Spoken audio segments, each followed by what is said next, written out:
Buenas, ¿qué tal? Seguro que con ganas de continuar. Recuerda, estamos en el bloque 5 y hoy con este vídeo terminamos este bloque 5, el primero de los temas a desarrollar, de los temas largos. En el vídeo anterior estuvimos viendo el 5.2, las Cortes de Cádiz. Recuerda la importancia tanto de la Constitución como los decretos que se aprueban en esas Cortes de Cádiz. Y aquí empezamos el 5.3, el reinado de Fernando VII, el liberalismo frente al absolutismo. Pues nos ponemos a ello.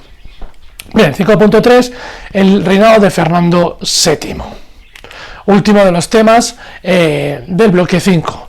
Como siempre, la primera pregunta nos da indicaciones de cómo tenemos que ir respondiendo, aunque en el caso de los temas largos es bueno hacerse un esquema más extenso que la propia pregunta. Nos orienta, pero es verdad que nos falta información ahí si no hacemos un esquema. Por eso siempre os digo, perder un tiempo en hacer un esquema antes de poneros a responder directamente las preguntas. Bien, vamos a hablar del reinado de Fernando VII y siempre tenemos que estar viendo, preguntándonos y respondiendo qué hacen los liberales y qué hacen los absolutistas durante ese reinado de Fernando VII.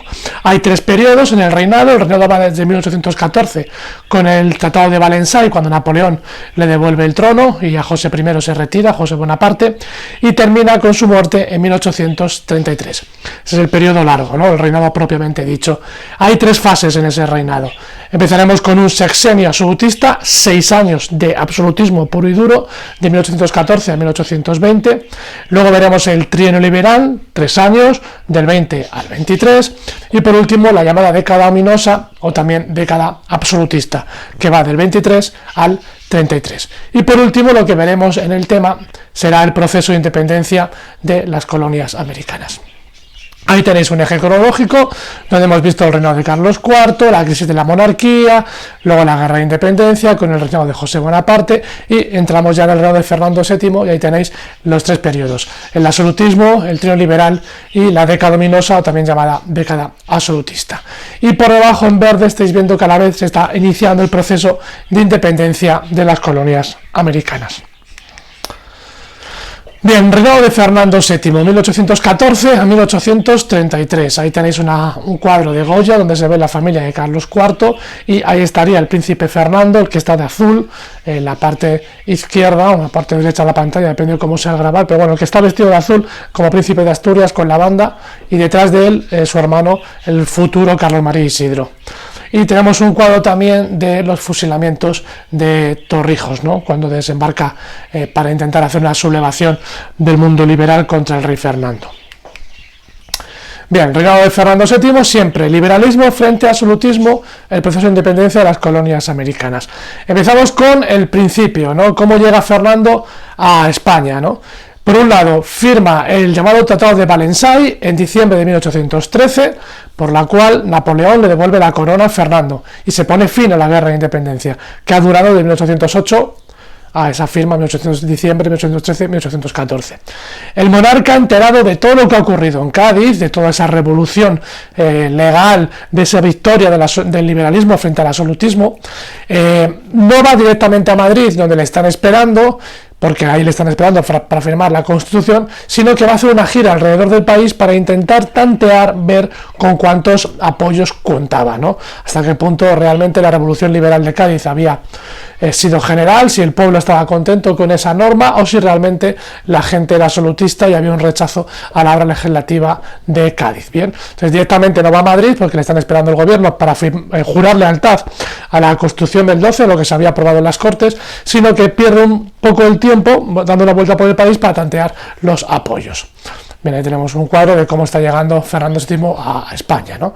Por último, al llegar a Valencia, en esa ruta que he iniciado para tantear cuáles son los apoyos que tiene, un grupo absolutista, un grupo de los diputados absolutistas de las Cortes de Cádiz y parte del ejército, le va a presentar un manifiesto, que se va a llamar el Manifiesto de los Persas, donde le piden en ese manifiesto que vuelva al antiguo régimen, que reinstaure el antiguo régimen, que elimine Cádiz, ¿no? que Cádiz ha sido una obra hecha por liberales y que es muy minoritario lo que representa el apoyo a Cádiz por parte del resto de la población española, ¿no? Entonces le piden con ese manifiesto de los persas que vuelva a reinstaurar el antiguo régimen, ¿no? Que anule toda la obra legislativa gaditana. Bien, por último, en el decreto de Valencia del 4 de mayo de 1914, Fernando VII anula la obra legislativa gaditana, se reinstaura el antiguo régimen con los señoríos jurisdiccionales, los privilegios estamentales, el absolutismo monárquico, la foralidad, gremios, etcétera, etcétera, etcétera.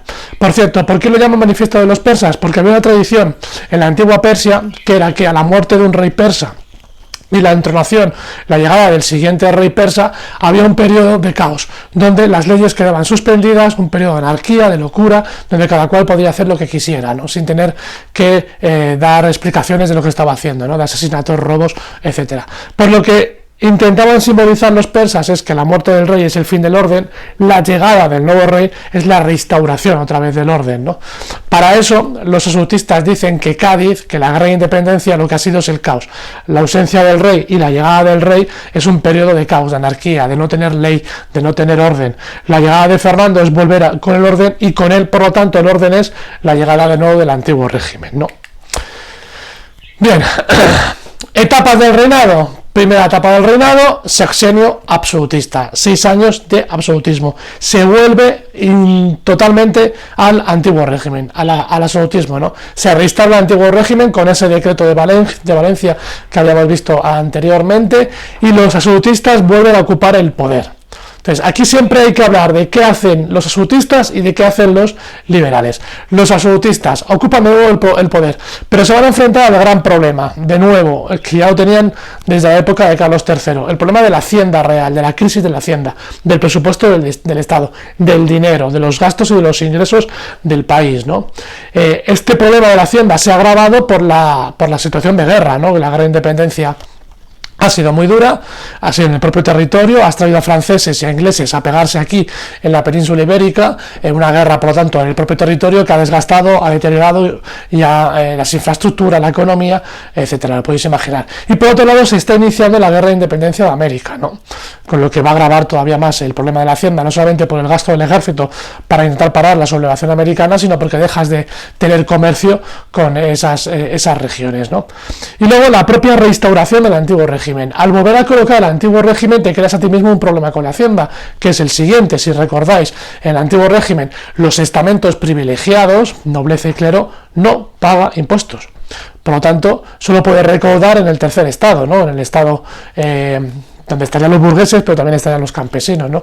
Lo que agravas tu capacidad de poder recaudar dinero, porque hay dos estamentos que no van a pagarte nada, no van a pagarte ningún tipo de impuestos, ¿no? Entonces, los planes para intentar solucionar esto empiezan con la idea de la contribución general de Martín de Garay de 1817. Es decir, hay un proyecto por el cual los propios absolutistas del gobierno de Fernando VII intentan hacer una especie de mejora en lo económico o un cambio, si queréis, del propio antiguo régimen con esta petición de que todo el mundo pague impuestos, la contribución general.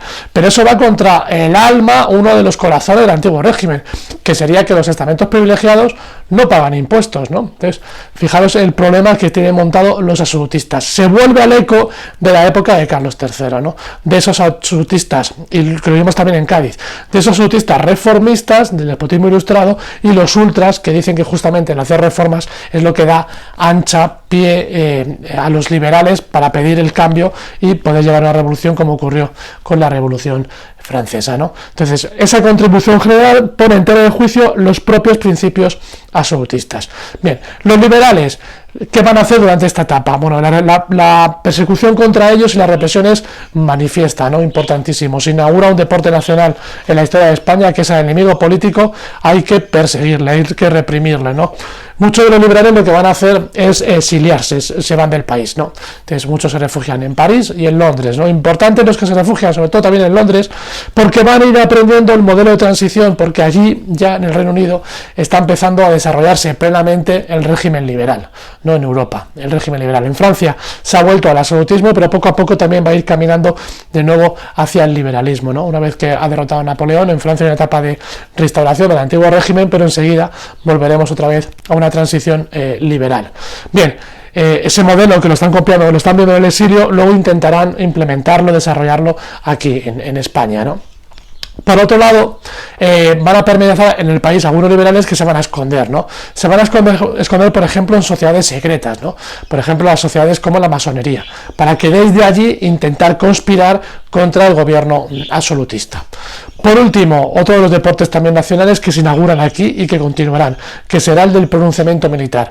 Hay una serie de antiguos liberales que siguen formando parte del ejército, algunos de ellos, por ejemplo, los guerrilleros de la guerra de independencia, que al terminar la guerra de independencia se les va a dar la opción de incorporarse al ejército regular español con el mismo tipo de titulación, de nivel, de jerarquía que habían desarrollado durante la guerra de independencia en esas guerrillas, que no eran como tal un ejército regular sistemático, ¿no? Sino que eran cuadrillas de gente que se conocía, de amigos, etcétera, para intentar rehacer la guerra al francés. Bien, pues alguno de ellos, por ejemplo, Esposo de Mina, era un antiguo guerrillero. Pues lo van a hacer es un pronunciamiento militar, una especie de golpe de estado, ¿no? Para cambiar el sistema político, ¿no? Entonces ahí estaría el intento de pronunciamiento de Esposo de Mina en 1814, de Díaz Porlier, de Lacy, y el último, el de Riego, el general Riego, en 1820, que ese sí triunfa y pondrá fin al sexenio absolutista, iniciando el trienio liberal, porque el pronunciamiento militar de Riego en las cabezas de San Juan, en Andalucía, van a introducir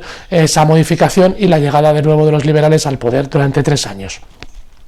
El contexto internacional es favorable a las tesis absolutistas, lo habíamos dicho un poco antes, ¿no? Es decir, Napoleón va a ser derrotado en Waterloo y el Congreso de Viena de 1815 fija las bases de un equilibrio europeo basado en el antiguo régimen y en el legitimismo monárquico, en los reyes absolutistas, ¿no? Es decir, en volver otra vez al antiguo régimen, como si la Revolución Francesa y el mal sueño de Napoleón en Europa hubiese acabado, cosa que no, ya se ha puesto en marcha esa revolución, y de nuevo en algunos países europeos continuará con el régimen liberal. El primero será el Reino Unido, ¿no?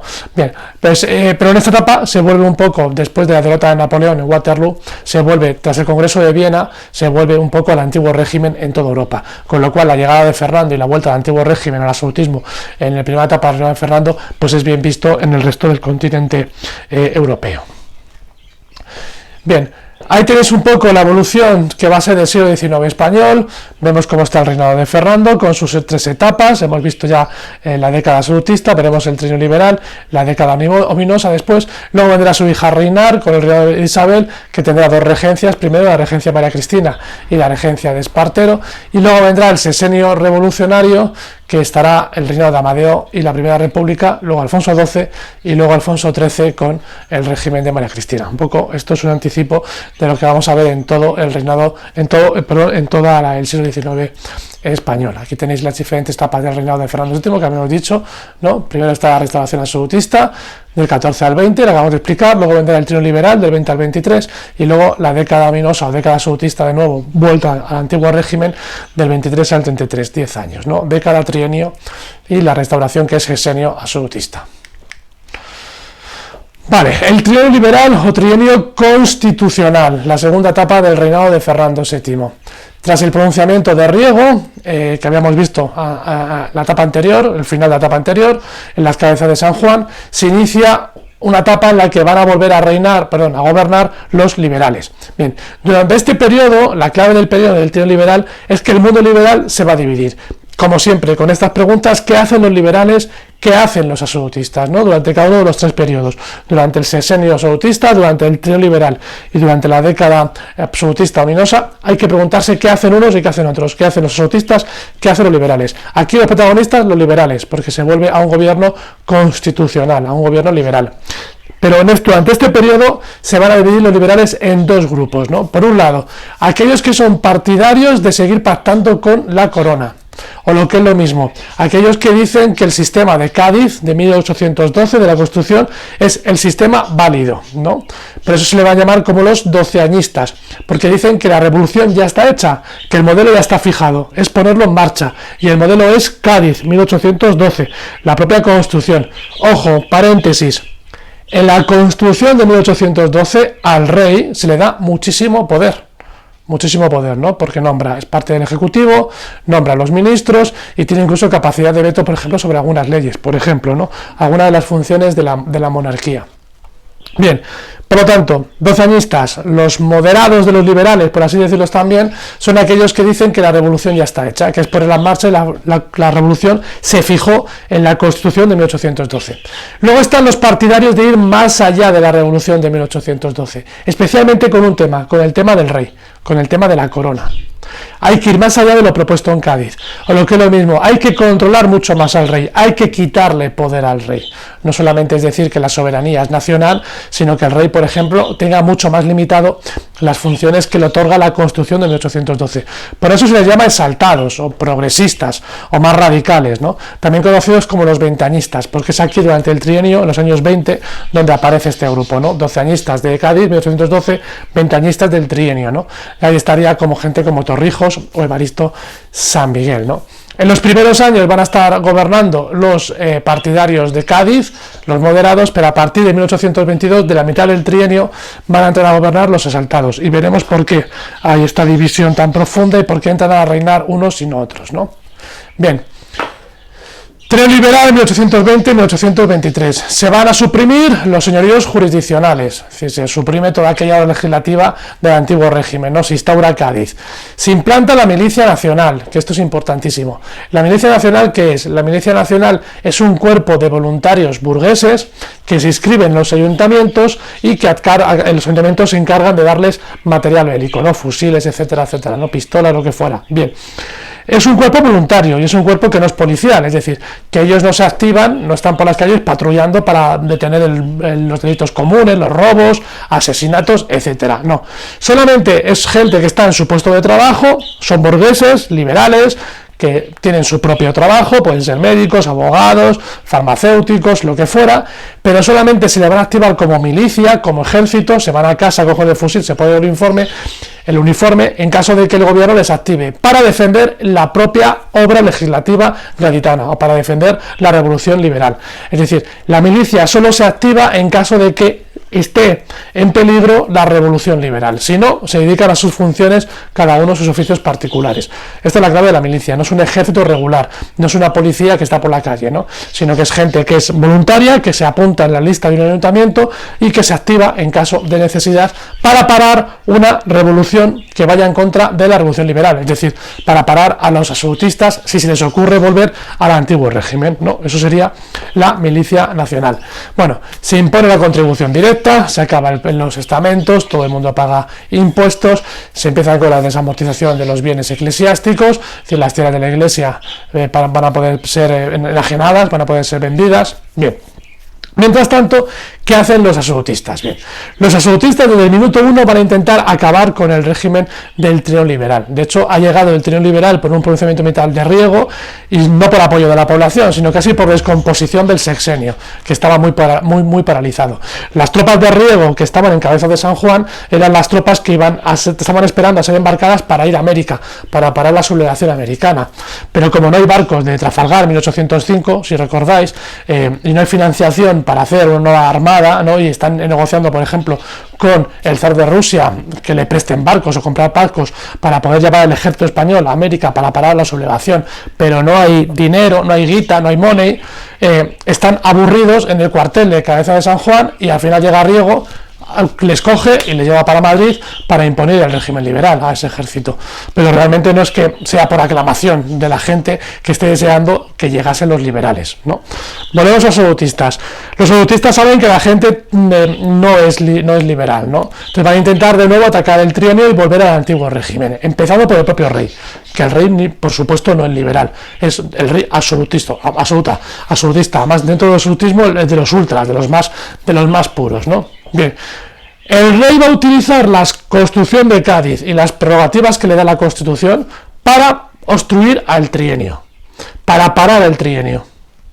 Y esto lo saben los propios liberales. Por eso empieza a haber dentro de los liberales lo que hemos explicado antes, los veinteañistas y los doceañistas. Aquellos que dicen que el rey hay que quitarle poder, los ventañistas, los exaltados, porque Cádiz le da mucho poder. Y aquellos que dicen que no, hay que seguir pactando con el rey y por lo tanto con el rey que representa al antiguo régimen, a la nobleza y a la iglesia, para pactar la transición hacia el liberalismo. Hay que contar con ellos para que el liberalismo triunfe. Por eso Cádiz fue, en cierta manera, revolucionaria, pero también moderada, ¿no? Vimos, por ejemplo, cómo la Constitución de Cádiz permitía la religión católica como la oficial, etcétera, etcétera, etcétera, etcétera, etcétera. Bien.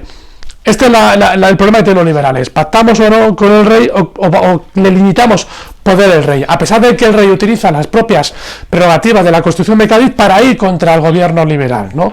Y eso ya digo que ese debate es el que rompe al mundo liberal entre los ventañistas y los diseñistas. Bien, el propio rey va a mantener conversaciones con el resto de reyes europeos, aprovechando la idea de la Santa Alianza, que son reyes absolutos europeos, que habían dicho que en caso de que sus países triunfase una revolución a la manera de Napoleón, para que un Napoleón Europa no volviera a surgir en Europa, ¿no? Y cambiase el orden europeo, se ayudaban entre ellos. En caso de que un país fuera víctima, comillas, de una revolución liberal, los otros reyes europeos atacarían o apoyarían a ese rey para parar esa sublevación liberal. España es un país en este momento ya fuera de la importancia del centro de Europa y las monarquías europeas no van a entrar directamente a parar el trienio liberal. No lo ven tan peligroso, no creen que son capaces de aquí surgir una revolución liberal como para que se extienda por toda Europa, ¿no? Para que aquí nazca una especie de nuevo Napoleón. Sin embargo, el rey va a intentar siempre pedir a la Santa Alianza que le ayuden a parar la revolución liberal de España, ¿no? Iniciada por las cabezas de San Juan, en las cabezas de San Juan por Riego. Bien. El 7 de julio de 1822, a mitad del trienio, la Guardia Real, la guardia que protege al rey, se subleva en Madrid e intenta dar un golpe de estado para parar la revolución liberal, ¿no? A mitad justo del trienio. A esa Guardia Real se enfrenta lo que hemos explicado antes, la Milicia Nacional, que se activa, se echa a las calles de Madrid y son derrotados. En la Plaza Mayor, por ejemplo, son derrotados en la Guardia Real por la Milicia Nacional. Todo el mundo sabe que detrás de la Guardia Real está el rey. Ese debate, esa sublevación, ese golpe de estado de la Guardia Real rompe al liberalismo. Porque están diciendo los ventañistas, ¿veis cómo el rey hay que ir a Cádiz a reformar los papeles que le da la Constitución de Cádiz a Fernando VII, al rey? Mirad cómo utiliza la Constitución para ir contra nosotros. Vale. Y empiezan a gobernar los exaltados. A partir del 7 de julio del 22 estaban gobernando los moderados, los doceñistas, a partir de ahí los ventañistas, ¿no? Los exaltados. Bien. En la zona de Urgel, sectores absolutistas van a establecer un gobierno autónomo que no va a depender del liberal de Madrid. Es decir, empieza a configurarse lo que va a ser luego la guerra carlista, ¿no? El precarlismo. Es decir, aquí en la zona de Urgel, en Cataluña, hay una serie de absolutistas que dicen no obedecemos a Madrid porque es liberal y nosotros somos absolutistas. Y el rey está secuestrado por los absolutistas en Madrid, como estuvo secuestrado en Bayona por Napoleón. Entonces no tenemos que obedecer al gobierno del Estado liberal de Madrid, porque nosotros somos absolutistas. Si Fernando fuera liberado y se quitase la rémora del gobierno liberal, volveríamos a ponernos bajo las órdenes del rey Fernando. Vale, finalmente en el Congreso de Verona, Francia actúa y dice que va a ayudar al rey de España y envía a los llamados 100.000 hijos de San Luis, ¿no? Un ejército dirigidos por el duque de Angulema, de absolutistas franceses que vienen a defender a Fernando contra los liberales y ponen fin al trienio, ¿no? Ahí tenemos una representación de este ejército francés luchando contra el liberalismo español. Ojo, paréntesis, reflexión importante, ideas. 1822-23, cuando se envía los 100.000 hijos de San Luis, un ejército francés, a España, 100.000 soldados, para parar la revolución liberal y para volver a poner a Fernando como rey absolutista. ¿Cuánto tiempo ha pasado de la presencia de Napoleón y del fin de la guerra de independencia? 1813, ¿no? 1814. Pocos años. 14, 15, 16, 18, 19, 20, 21, 22, ¿no? Pocos años de la llegada de nuevo un ejército francés. Sin embargo, aquí la población española no se subleva contra la presencia de estos franceses, porque el ejército viene a instaurar el antiguo régimen y a defender a su rey. Esta es la prueba del algodón por la cual los españoles hacen la guerra contra Napoleón, no solamente porque es francés, sino sobre todo porque es liberal. Y el pueblo español, por diferentes razones, en ese momento era absolutista. Su rey y su Dios. Bien, Aquí hacemos un paro, paramos del tema y continuaremos en el siguiente vídeo. Darle una vuelta si lo necesitáis y nos vemos en la siguiente grabación.